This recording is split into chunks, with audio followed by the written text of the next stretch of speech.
Top stocks की details સાથે જોડાયા છે સહયોગી નીરજ અને આરતી. આપણને ગુડ મોર્નિંગ. નીરજ, क्या स्टॉक्स पर આજે ફોકસ? જી ગુડ મોર્નિંગ. ફરી એકવાર અને ખાસ કરીને આજે સૌથી પહેલાં ચર્ચા કરવી છે બાયોકોનની. અહીંયા યુએસ એફડીએથી ફરી એક વખત આ કંપનીને ઝટકો મળતો દેખાયો છે.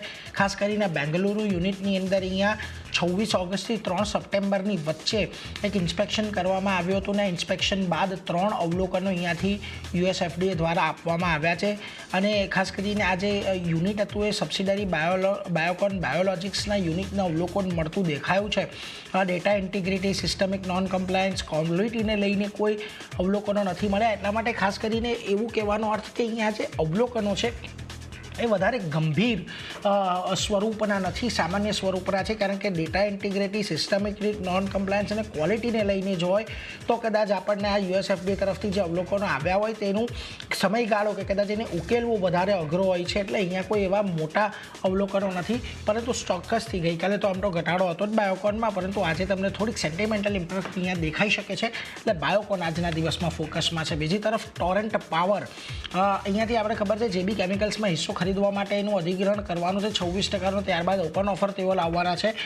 ખાસ કરીને હવે આ બાબતે તેમણે કેકેઆર પાસેથી ખરીદવા માટેના કરાર કરી લીધા છે અને કંપની 46%થી વધુ હિસ્સો અહીંયાથી ખરીદશે. 26% એક ઓલરેડી ખરીદશે અને બાકીના જે હિસ્સો છે એના માટે તેઓ ઓપન ઓફર લાવવાના હતા એવી પણ વાત હતી. એટલે ટોરેન્ટ ફાર્મા પર આજના દિવસમાં નજર રાખજો.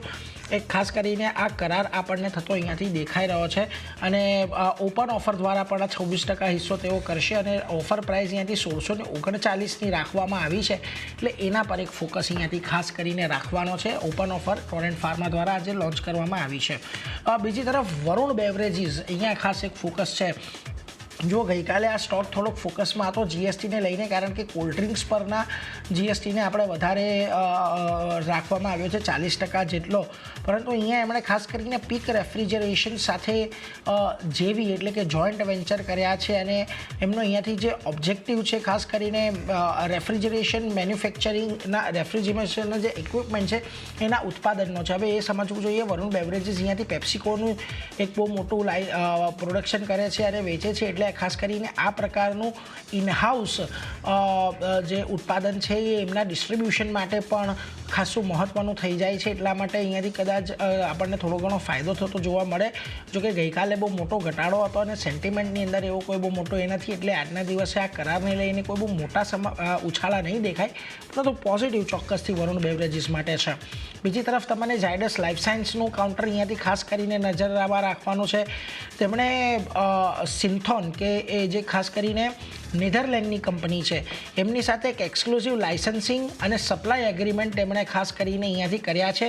હવે એમની જે જનરિક ઓઝાનિમોડ કેપ્સ્યુલ છે એને યુએસ માર્કેટની અંદર વેચવા માટેના એના ખાસ કરીને સપ્લાય માટેના અગ્રીમેન્ટ ઝાયડસ લાઈફે કરતા દેખાયું છે.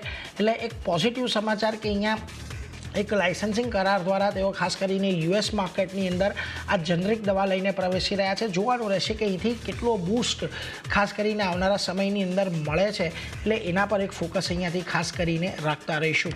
બીજી તરફ તમને આરપીપી ઇન્ફ્રા પ્રોજેક્ટ પર ખાસ નજર રાખજો. તેમને Maharashtra state infrastructure development corporation પાસેથી 134 કરોડનો એક ઓર્ડર મળ્યો છે.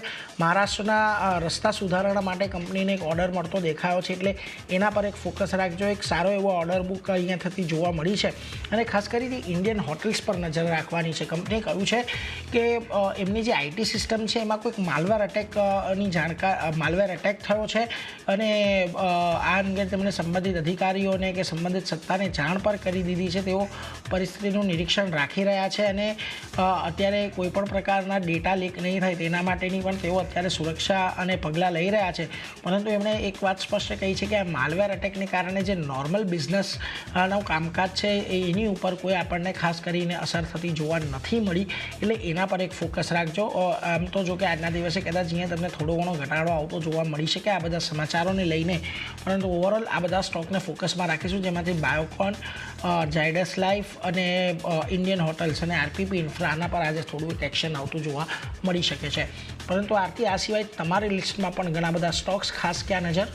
જેને પણ ઘણા બધા કાઉન્ટર છે. શરૂઆત ઇન્ડોટેક ટ્રાન્સફોર્મર સાથે કરીએ તો અહીંયા જે સમાચાર બની રહ્યા છે, ઓર્ડર મળવાના સમાચાર છે.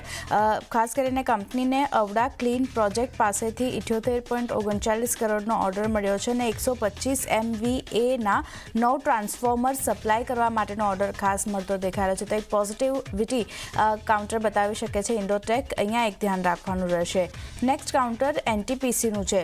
ઓપરેશન બંધ કરવાના સમાચાર અહીંયા આવતા દેખાઈ રહ્યા છે, જ્યાં યુપી ખાતે ટાંડા થર્મલ પ્રોજેક્ટના 440 મેગાવોલ્ટ સ્ટોરેજ 1નું ઓપરેશન અહીંયાથી બંધ કર્યું છે અને સેન્ટ્રલ ઇલેક્ટ્રિસિટી ઓથોરિટીના સંદેશ વ્યવહાર પરિણામે ઓપરેશન જે છે તે અહીંયાથી બંધ કરવામાં આવ્યું છે. ઓપરેશન 1 જે છે તે સપ્ટેમ્બર 2025થી કાયમી ધોરણે બંધ કરવામાં આવ્યું છે, એટલે થોડી ઘણી સેન્ટિમેન્ટલ ઇફેક્ટ એનટીપીસી બતાવી શકે છે. ગઈકાલે પણ આપણે એક ઘટાડો જોયો હતો. આજે આ સમાચારના લીધે એક નેગેટિવિટી આગળ વધતી જોવા મળી શકે છે. એનટીપીસી ખાસ ધ્યાન રાખવાનું રહેશે.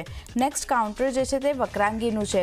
અહીંયા કરાર કરવાના પોઝિટિવ સમાચાર આવતા દેખાઈ રહ્યા છે, જ્યાં એસબીઆઈ જનરલ ઇન્સ્યોરન્સ સાથે તેમણે કરાર કર્યા છે અને દેશભરમાં Vakrangee center motor, health, home, travel product અહીંયાથી પૂરા પાડતી જોવા મળશે હવેથી, જેમાં પર્સનલ એક્સિડન્ટ ઇન્સ્યોરન્સ સહિત અનેક પ્રકારના જનરલ ઇન્સ્યોરન્સ પ્રોડક્ટ પણ ઉપલબ્ધ કરશે કંપની. તો એક ખાસ ધ્યાન રાખવાનું રહેશે વકરાંગી માટે. અહીંયા એક પોઝિટિવિટી આગળ વધતી દેખાઈ શકે છે. નેક્સ્ટ કાઉન્ટર પોલી મેડિક્યોરનું છે. શેર પરચેસ એગ્રીમેન્ટ કરવાના સમાચાર આવતા દેખાઈ રહ્યા છે, જ્યાં રિસર હોલ્ડિંગે પેન્ડ્રેકર ગ્રુપમાં 90% ઇકોનોમિક રાઇટ્સ હાંસલ કરવા માટેના એગ્રીમેન્ટ કર્યા છે અને આમાં પોલી મેડિક્યોરની સબસિડરી કંપની છે આ રિસર હોલ્ડિંગ્સ, જેના દ્વારા આ કરાર કરવામાં આવ્યા છે, એગ્રીમેન્ટ કરવામાં આવ્યા છે. સાથે એગ્રીમેન્ટ હેઠળ પેન્ડ્રાકેર ગ્રુપની મહત્વપૂર્ણ હિસ્સાના માલિક ખાસ કરીને અહીંયા કંપની બનતી જોવા મળશે અને એગ્રીમેન્ટથી કંપનીનો બિઝનેસ જે છે તે વિસ્તાર અને ગ્લોબલમાં ખાસ કરીને હાજરી જે છે ત્યાંથી કંપનીની વધારશે. તો એક ધ્યાન રાખવાનું રહેશે. પોલી મેડિક્યોર સબસિડરી કંપની તરફથી એગ્રીમેન્ટ કરવામાં આવ્યા છે, એને કારણે થોડી ઘણી impact positive side poly Medicure પણ બતાવી શકે છે. નેક્સ્ટ કાઉન્ટર ભારત ફોર્જ છે. અધિગ્રહણ કરવાના સમાચાર આવતા દેખાઈ રહ્યા છે, જ્યાં સબસિડરી કંપનીએ આંધ્રપ્રદેશમાં 950 એકર લેન્ડનું અધિગ્રહણ કર્યું છે અને અગ્નિયાસ્ત્ર એનર્જેટિક્સ અને આંધ્રપ્રદેશ ઇન્ડસ્ટ્રીયલ ઇન્ફ્રાસ્ટ્રક્ચર કોર્પોરેશન સાથે કરાર કર્યા છે. સાથે જ અનંતપુર જિલ્લાના જે મડાકાસીરા છે એમાં 950 એકર લેન્ડ ખરીદવા માટેના કરાર કરવામાં આવ્યા છે અને જમીનનો ઉપયોગ જે છે તે end to end defence energetics manufacturing complex develop કરવા માટે કરવામાં આવશે. તો ખાસ એક ધ્યાન ભારત ફોર્જ માટે. અહીંયા પણ આ સમાચારના લીધે પોઝિટિવિટી આપણને જોવા મળી શકે છે, ધ્યાન રાખવાનું રહેશે. નેક્સ્ટ કાઉન્ટર એનએચપીસીનું છે. અમુક મેનેજમેન્ટને લઈને અહીંયા સમાચાર આવતા દેખાઈ રહ્યા છે, જ્યાં એમડી નિયુક્ત કરવામાં આવ્યા છે કંપની તરફથી, ચેરમેન અને એમડી, જ્યાં ભીપેન્દર ગુપ્તાની ચેરમેન અને એમડી તરીકે નિયુક્તિ થઈ છે. તો ખાસ એક ધ્યાન એનએચપીસી પર રાખવાનું રહેશે. અહીંયા પણ આ સમાચારનું રિએક્શન જોવા મળી શકે છે. અને છેલ્લે વાત કરી લે તો જે સોલેરિયમ ગ્રીન એનર્જી છે એના પર એક નજર રહેશે. ઓર્ડર મળવાના સમાચાર આવતા દેખાઈ રહ્યા છે. કંપનીને એનટીપીસી પાસેથી ઓર્ડર મળ્યો છે 822 કરોડનો રૂફટોપ સોલાર માટેનો ઓર્ડર મળતો દેખાયો છે અને ભારતમાં defence research and development organisation માટે આ ઓર્ડર કંપનીને મળતો દેખાયો છે. તો એક ફોકસ અહીંયા પર રાખવાનું રહેશે. આ સમાચારના લીધે અહીંયા પણ એક પોઝિટિવિટી બનતી દેખાઈ શકે છે. તો ચાંદની ઘણા બધા કાઉન્ટર છે જે નીરજે જણાવ્યા, મેં જણાવ્યા, બધા ફોકસમાં રહેશે. જી, આ બધા સ્ટોક્સ આપણે ફોકસમાં રાખીશું. નીરજ અને આરતી, આપ બંનેનો આભાર અમારી સાથે જોડાય અને ટોપ સ્ટોક શેર કર્યા.